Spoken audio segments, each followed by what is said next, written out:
नमस्कार, आप देख रहे हैं उत्तर प्रदेश अपनी आवाज, खबर ही खबर।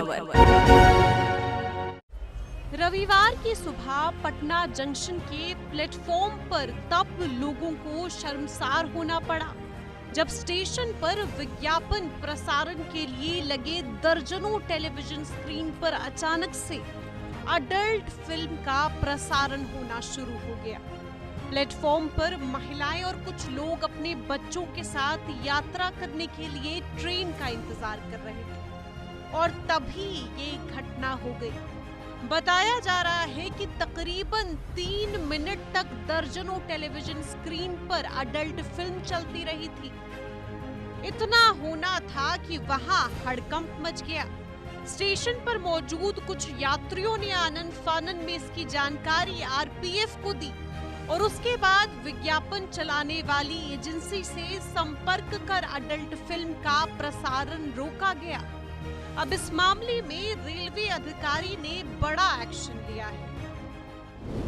देखिए, इसकी जांच में लगी हुई आरपीएफ और जीआरपी की टीम हमारी, और अभी घटना के तुरंत बाद हम लोगों ने इसका संज्ञान लिया है और इमीडिएटली हम लोगों ने उसके जो भी टेंडर कॉन्ट्रैक्ट्स के जितने भी स्क्रीन्स थे सबको हमने लॉग आउट कर दिया सिस्टम से, और उसके ऊपर ये 2 एफआईआर हो चुकी है। एक आरपीएफ ने किया, एक आईटी एक्ट के तहत जीआरपी के पास भी निलंबित है।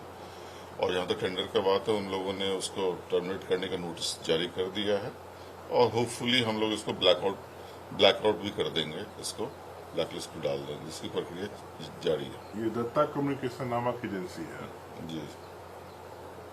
एक एफआईआर तो आरपीएफ की तरफ से हुई है, दूसरा जो है आईटी एक्ट की तरफ से जीआरपीएफ ने किया है एफआईआर दर्ज। हुआ कैसे? उन्हीं की तरफ से कुछ प्रसारण इसका किया गया है? नहीं, उनकी जिम्मेवारी थी प्रसारण की, तो हम लोग जांच में लगे हुए हैं कि कैसे ये संवेदनशील घटना का अंजाम कैसे हुआ, हम लोग उसकी जानकारी। ये पटना जंक्शन पे किसी अधिकारी या कर्मचारी को निलंबित भी किया गया है, इस तरफ कुछ हुआ है?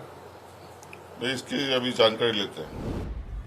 आपको बता दें कि रविवार को हुई ये घटना कोई पहली बार नहीं हुई है। इसके पहले भी इस तरह की घटना सामने आ चुकी है, लेकिन उस समय अधिकारियों को बाद में इसकी जानकारी मिली थी और इस बार तुरंत पता चलते ही रेलवे की ओर से कार्रवाई की गई।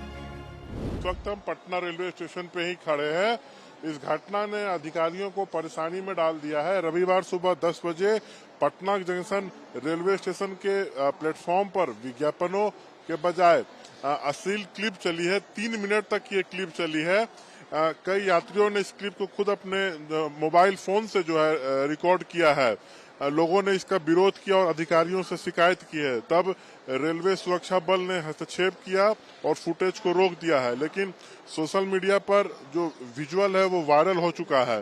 बता दें, दत्ता कम्युनिकेशन नामक एक एजेंसी के खिलाफ प्राथमिकी दर्ज की गई है, जो स्क्रीन पर विज्ञापन और सूचना चलाने के लिए जिम्मेदार है। एजेंसी जो जानकारी मिल रही है कि एजेंसी को रेलवे ने ब्लैकलिस्ट भी कर दिया है। अब ये मामला सोशल मीडिया पर भी आग की तरह फैल गया है, जिसे सुनकर लोगों के होश उड़ गए हैं।